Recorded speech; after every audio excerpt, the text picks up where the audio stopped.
The sound of crunching gravel at full throttle snapped me out of my quiet morning. My coffee sloshed in the cup as I turned my head, just in time to see the front end of Karen's bright red ATV fly into the air.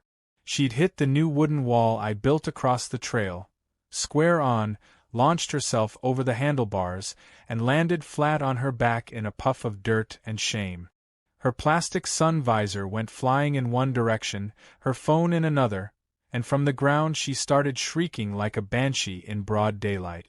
"You tried to kill me," she yelled, arms flailing, while her little yappy dog barked from the passenger crate mounted on the back of the overturned vehicle. I didn't say a word. I just took a slow sip of my coffee and pointed to the big sign on the wall that read "Private Property No Access." It was the third time she'd trespassed this week, and she had the audacity to act like I was the criminal. This wasn't just about a shortcut anymore. This was war. Karen had been using the path that ran behind my property as her personal ATV freeway ever since I moved in 6 months ago. At first I thought maybe it was a one-time thing. Then it became a daily routine. The engine would start up at dawn, and I'd hear her rip through the back acreage like she was training for some kind of suburban motocross competition. One day I walked out to confront her, but she just waved like we were neighbors in a sitcom and kept right on driving. The worst part was she never once asked permission. She just assumed the land was hers to use. When I finally stopped her and mentioned it was private property, she laughed and said, "Oh please, everyone uses that path, it's basically public access." But I checked the deed. There were no easements, no shared right-of-way. That trail was 100% mine. Still she kept coming. I tried everything short of confrontation. I put up no trespassing signs. She said the wind must have blown them down. I put up reflectors. She called them an eyesore and threatened to report me to the HOA. That's when I learned she was not just any neighbor, she was the self-declared head of HOA enforcement. It wasn't a real position.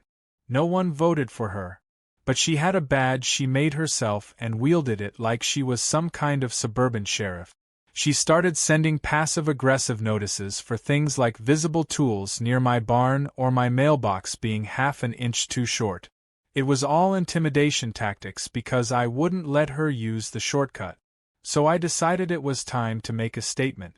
I spent the weekend building a solid wooden wall across the trail complete with concrete anchors and cedar beams. It wasn't just for show. I wanted something sturdy enough to stop a determined Karen. I installed 2 game cameras, one high and one low, so there would be no dispute if she came through again. And just to make it clear, I added a painted wooden sign that read "End of the Road for Shortcut Queens." It was snarky, sure, but after months of her nonsense I felt it was more than justified. The morning she crashed into it was the first moment of peace I'd had in weeks. But of course it didn't last. She limped over to my porch and started banging on the door with one high-heeled gardening clog, screaming about lawsuits and medical emergencies. "You can't build a death trap in the middle of a trail," she shrieked. "You'll be hearing from my lawyer." I calmly reminded her the trail was mine and she was trespassing. That only made her angrier. She threatened to call the police. I told her to go right ahead. Then I showed her the camera footage of her crossing into my land and the video of her ignoring the signs days earlier. Her face turned the same color as her ATV. She muttered something about HOA bylaws and stormed off back to her yard, dragging her busted ATV behind her with her dog nipping at her heels. I figured maybe that would be the end of it. A normal person might feel a little shame. Maybe even apologize. But not Karen. That night I noticed motion lights flashing in the direction of the wall. I walked out and saw her in her backyard with binoculars pointed directly at it. She had a notepad in one hand and her phone in the other. She was documenting it like she was building a legal case. The next day I received a letter slipped under my door. An official-looking HOA notice claiming I had created an unauthorized barrier that violated community standard. It was signed Enforcement Liaison Karen. No last name. Just Karen. I drove straight to the county office the following morning and confirmed once again that my land was not under HOA jurisdiction. In fact, it had been formally exempt for years because it used to be an agricultural lot before the neighborhood expanded. The clerk even gave me a copy of the original waiver with a stamp. I smiled the whole way home. Karen had no legal leg to stand on, but she was about to trip over her own nonsense anyway. That evening she returned with backup, 2 of her friends from the HOA board. All 3 marched up to the wall and started taking pictures like it was a crime scene. One of them even brought a measuring tape. I leaned on my porch post watching them as they huddled together, whispering like kids planning mischief behind the school gym. Then they left in a huff. I thought maybe they'd finally accepted defeat. But I was wrong. So very wrong. Later that night I reviewed the game camera footage just to make sure everything was recorded. And that's when I saw something that made me pause. One of Karen's friends had glanced up at the camera, then quietly reached into her bag and pulled out a can of spray paint. She didn't use it then, but she had it ready. I knew in that moment they weren't done. They were planning something.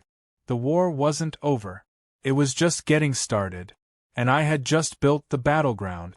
2 days after Karen's infamous ATV crash, the neighborhood began to buzz with whispers. People walking their dogs slowed down near my property. Some nodded with what felt like approval. Others looked away awkwardly, clearly torn between HOA loyalty and pure entertainment. But Karen wasn't sulking in silence. No, she was rallying. Flyers started showing up on everyone's mailboxes with bold red letters reading "Emergency HOA Meeting." The topic was deliberately vague. Something about community safety and obstructive structures, but I already knew what it was about. She was coming for the wall. She was coming for me. I wasn't technically on the HOA's list anymore, but my property was still close enough to be considered adjacent, and that gave me the right to attend the meeting as a concerned neighbor. I showed up 5 minutes early and sat in the back of the clubhouse with a bottle of water and a GoPro hidden in my shirt pocket. The room was filled with a small crowd of people in folding chairs, sipping lemonade and pretending this wasn't just a poorly veiled witch hunt. Karen stood at the front, arms crossed, tapping her notes with theatrical annoyance. She wore a pearl necklace and a pastel cardigan like she was running for office, but her eyes betrayed the storm brewing inside her. As soon as the meeting started, Karen launched into what she called a presentation but was really just a rant. She pulled out a large printed photo of her overturned ATV next to my wall and held it up like it was evidence from a war crime. This dangerous and unapproved barrier has been placed directly across a historic community access route. She used words like historic and community like they had legal weight, but anyone who'd lived here longer than a decade knew the trail behind my barn was just a leftover tractor path from the 80s. She twisted the story like a pro, though, implying that dozens of neighbors used the path daily for peaceful recreation. I looked around the room. Not a single person nodded in agreement. Most avoided eye contact. Then came the threats. Karen waved a stack of fake violation slips like they were court subpoenas. She announced that I had been fined $12,000 for multiple HOA violations: visual obstruction, landscape nonconformity, safety hazards, unauthorized structures. It was a storm of nonsense stacked so high I was almost impressed. But I didn't flinch. When she finally opened the floor for discussion, I stood up slowly and thanked her for the entertaining slideshow. Then I calmly informed the room that my land was not under HOA jurisdiction. I pulled out the stamped exemption papers I got from the county and handed copies to everyone in the front row. Karen tried to interrupt, but I held up a hand and kept speaking.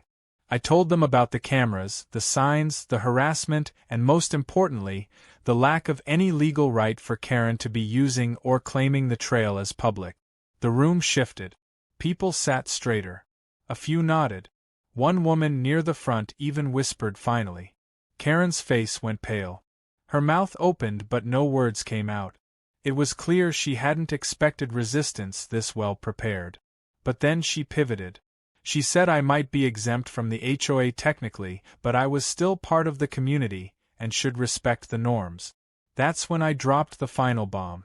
I told them I had legal representation, and if any more false notices showed up at my property, my attorney would be involving county officials for harassment and abuse of power.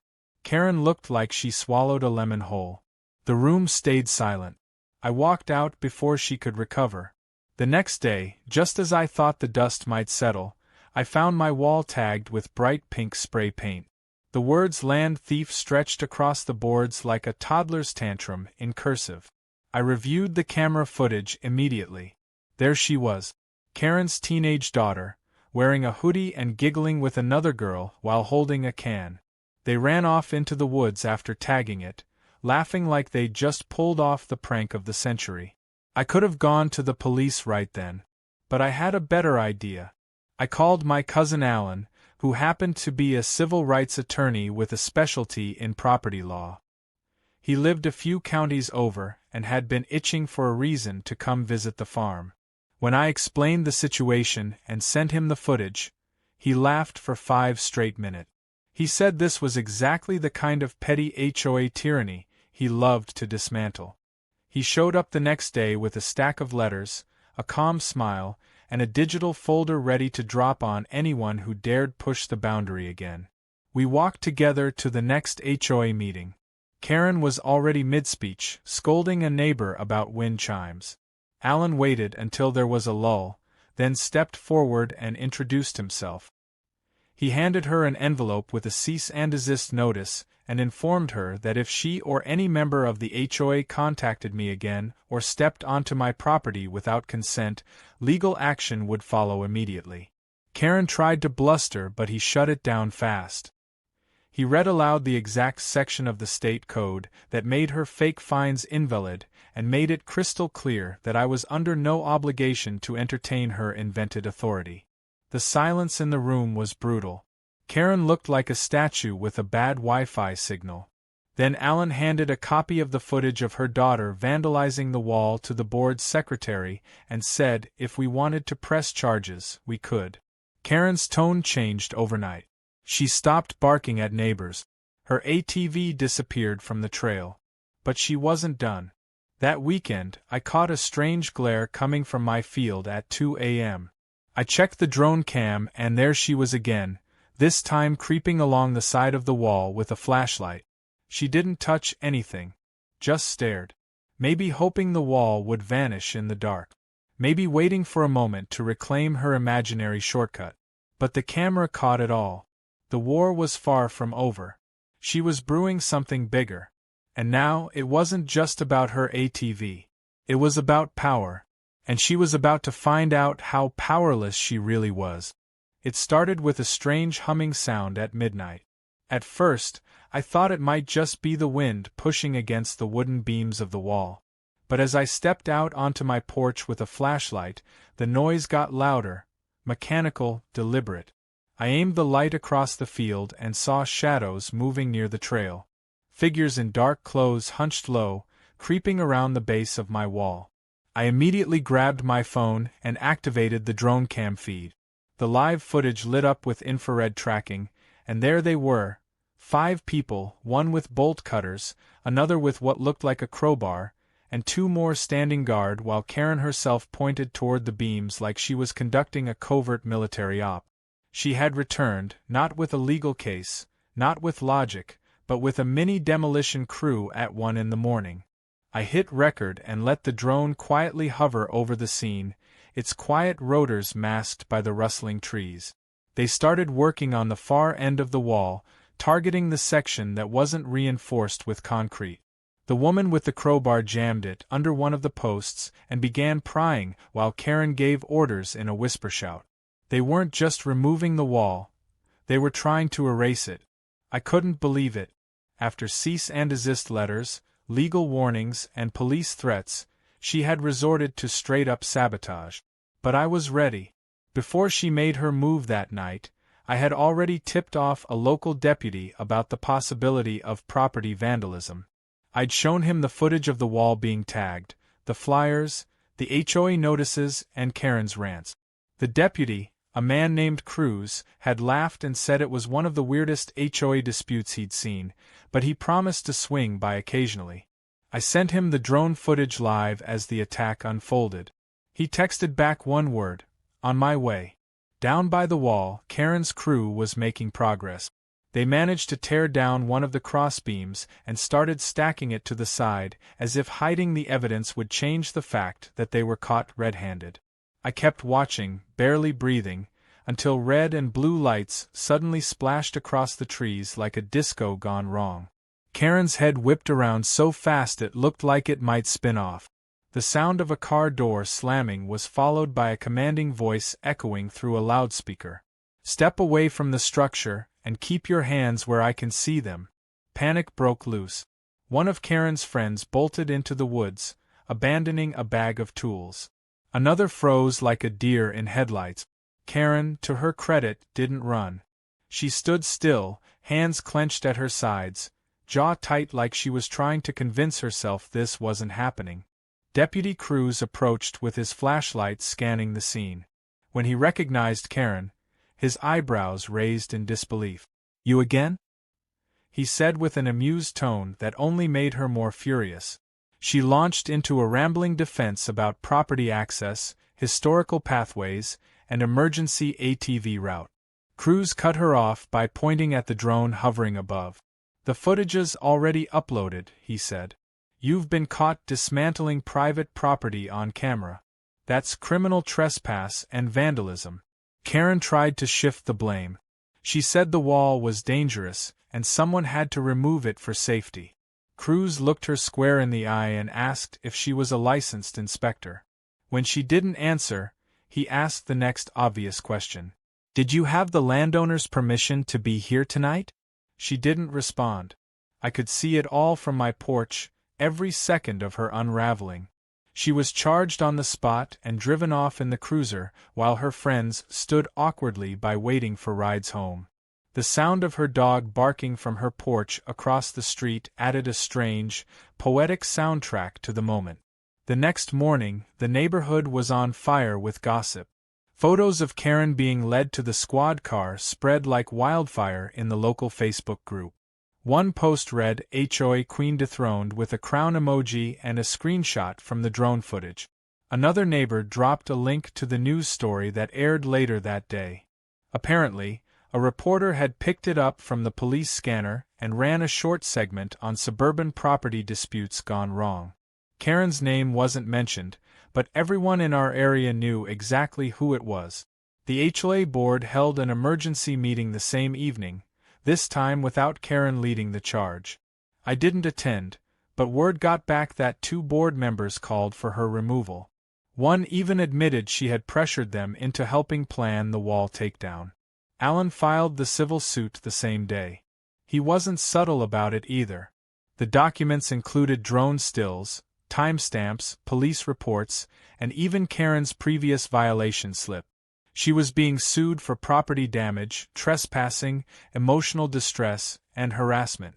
Alan also reported the HOA to the county commissioner's office, citing abuse of influence and misuse of authority. Within 48 hours, I received confirmation that an investigation into HOA operations had begun. Karen had gone from fake authority figure to criminal defendant in less than a week. She made bail quickly, but she didn't return to her usual patrols or community surveillance. Her house went dark for days. No lights, no ATV engines, no yappy dog barking at mail carriers. The silence was louder than her old rants. I took the opportunity to rebuild the wall, this time with even sturdier materials and a new layer of decorative stone on the side facing the street. I added a new sign too. It read in plain bold letters, "This is not a shortcut." And just below it in smaller print, "Property boundaries matter." For the next few days, I watched neighbors walk by, stare at the sign, then smile or chuckle. One guy gave me a thumbs up and said, "You're a local legend now." I wasn't aiming for that. I just wanted peace and boundaries. But Karen had tried to bulldoze both. Now she was the one with fences closing in on her, not just literal ones, but legal ones. The wall she crashed into the first time was only the beginning. Now the real one, the one built with legal filings, footage, and public shame, was higher than she'd ever be able to climb. The courthouse hallway was quiet except for the rhythmic click of Karen's heels on the polished tile. She walked in ahead of her attorney, a young man who looked like he had just passed the bar and regretted ever answering her call. Karen was dressed like she was attending a Sunday brunch instead of a court hearing: light pink jacket, matching bag, and a pearl necklace that swung every time she turned her head to scowl.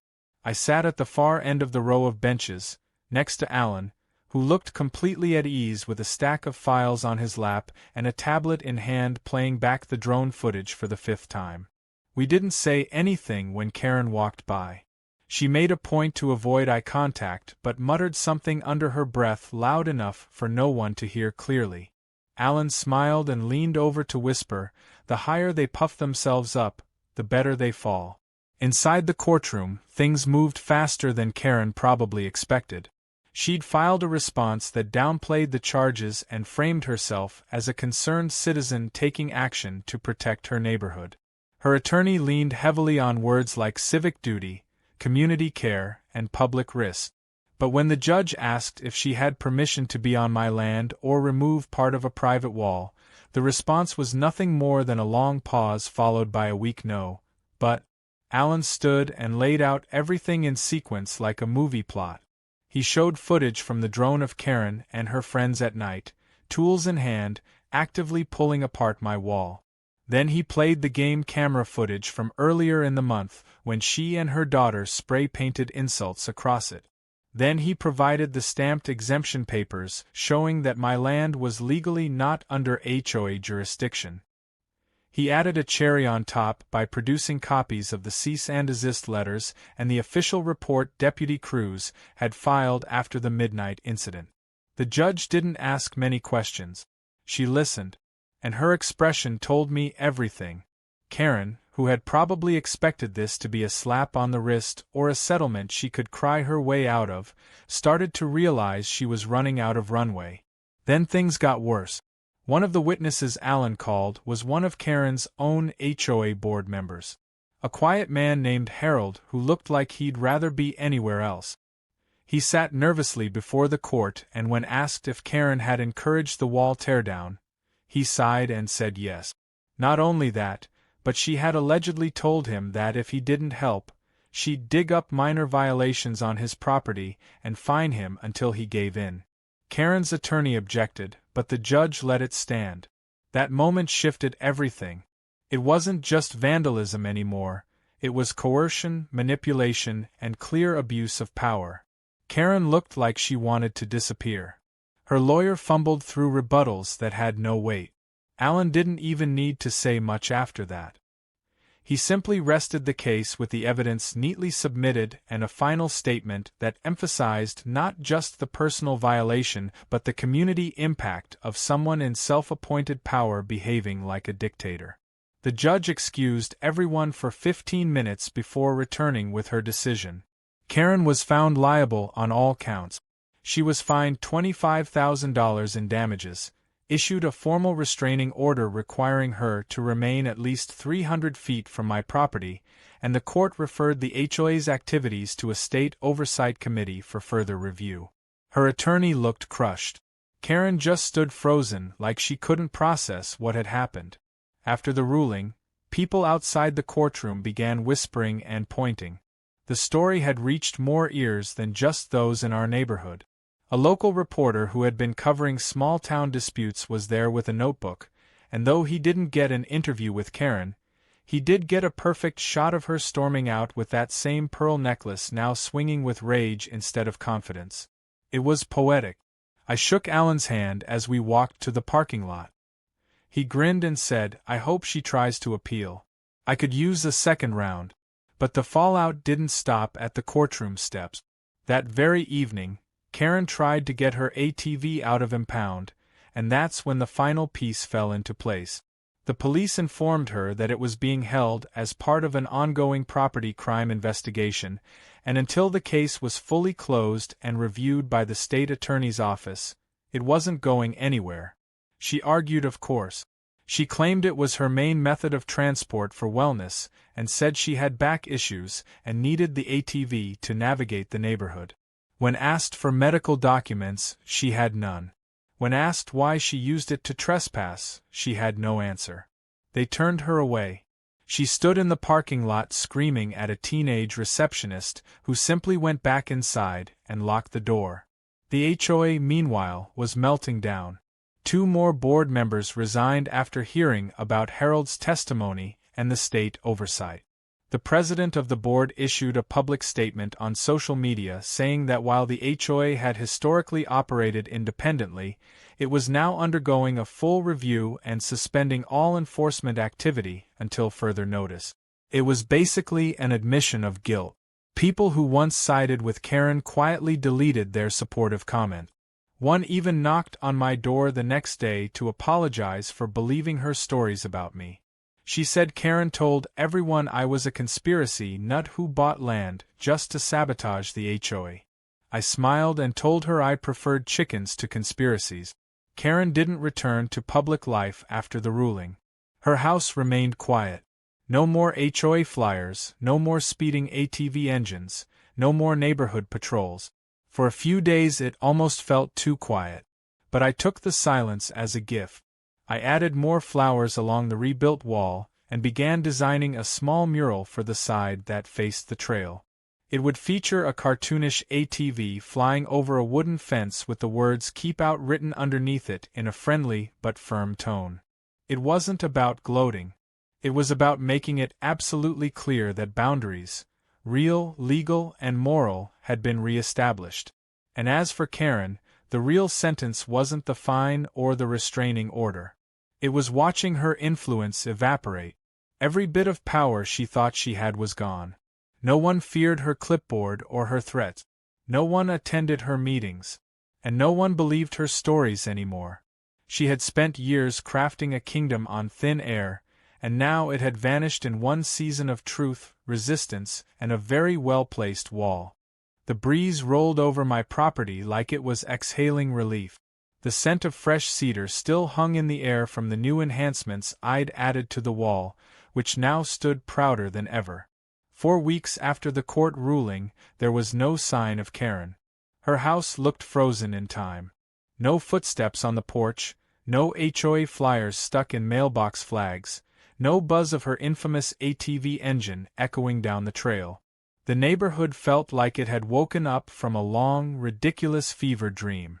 I hadn't realized how much noise she had brought into everyone's lives until it was gone. The silence felt like peace had finally returned. But peace wasn't the end of the story. It was the beginning of something else. With Karen dethroned and her influence shattered, the HOA board held an open meeting to discuss internal reform. This time, they invited homeowners instead of just fellow rule enforcers. The mood was different. Cautious but hopeful. People who had once rolled their eyes at HOA meetings now showed up with real questions. I didn't plan to speak, but when they asked for volunteers to help write new guidelines, a few neighbors turned to me, smiling. One of them nudged me and said, "You fought her harder than anyone, you should help make sure this doesn't happen again." I agreed. Not because I wanted power, but because I had seen what happened when the wrong person got it. I proposed a complete audit of HOA authority, with clear boundaries on enforcement powers, stricter checks on who could serve, and a complaint process that didn't just end with one person making judgment calls from their porch. It took some time, and not everyone liked the changes, but slowly things began to shift. The HOA board voted to eliminate Karen's invented title entirely. No more enforcement liaison. No more fake badges. No more weaponized newsletters. They even changed the format of violations, requiring third-party review for all disputes, with documentation required before any fine could be issued. For the first time, the HOA became something that served the people instead of the other way around. Meanwhile, Karen's home went up for sale. A modest listing appeared online with carefully angled photos to hide the fact that her front flower beds were half dead and the garage still had scratches from her ATV rack. The description was neutral: quiet street, strong community ties, scenic trail nearby, but locals weren't fooled. She didn't get a single offer for 3 weeks. Then the listing changed. A red banner appeared across the top saying price reduced for quick move. I overheard someone joke that even her house was trying to escape her. Eventually a buyer from out of town snatched it up, probably not knowing the full drama behind the fence lines. Karen moved out quietly one Sunday morning, loading up a rental truck with her daughter and avoiding eye contact with everyone. Nobody came to help. Not one neighbor waved goodbye. The day after she left, I went out to inspect the far side of the trail, just to make sure there were no surprises waiting for me. That's when I noticed something odd. A slab of decorative concrete built into the earth on her old side of the line, barely visible under overgrown weeds. I cleared it and found something ridiculous. A patio and a small shed Karen had built 2 years earlier. I checked my old property maps again, just to be sure. The line was clear. Her shed and patio were sitting on my land. By law, anything left behind on private property without claim for a specific period became the property of the landowner. I let out a laugh right there in the field. Even when she left, Karen had gifted me one last parting twist. Instead of tearing it down, I turned the shed into a chicken coop and painted the side with a custom sign that read Karen's Retreat. I even added a small weather vane on top in the shape of an ATV. It became an inside joke around the neighborhood. One man brought his grandkids over just to take a photo in front of it. Another neighbor offered to buy shirts with the logo. I never expected the wall saga to become a form of local folklore, but here we were. And honestly, I didn't mind. If it reminded people where unchecked arrogance leads, then it was worth keeping. As summer came, the trail behind my property started to come alive again, but not in the same way. There were no more rogue ATVs cutting through the grass or neighbors being harassed for their wind chimes. Instead, I saw kids biking safely along the new path I'd opened up on my side, marked clearly with permission signs and boundaries. I even hosted a small barbecue for the neighborhood, something Karen had probably never allowed without 3 permits and a noise warning. People brought food, stories, and a lot of laughs about the whole ordeal. It felt good. Simple. Like things were finally as they should have been from the start. The wall stood firm, not just as a physical barrier, but as a symbol of standing your ground when someone tries to bulldoze over your rights. It wasn't just wood and nails. It was principle, measured out in concrete, camera footage, and courtroom minutes. It marked the line where someone's entitlement finally met someone's limit. Place where enough truly meant enough. Looking back, I realized this story was never just about a shortcut through a field. It was about how small people with a taste for control can grow into something dangerous when no one stops them. Karen had built herself a little empire on fear, rules, and fake authority. But like any empire built on sand, the moment someone pushed back, it collapsed. I didn't win because I yelled louder or played dirtier. I won because I documented, prepared, stood calmly, and refused to let absurdity rewrite the truth. And that's the part people respected. When people pass my place now and glance at the wall, I often hear them mutter something like "good for him," or "finally someone stood up." And to me, that's worth more than any courtroom victory or viral video. That wall changed things. Not just for me, but for everyone who watched a Karen finally meet her match and lose.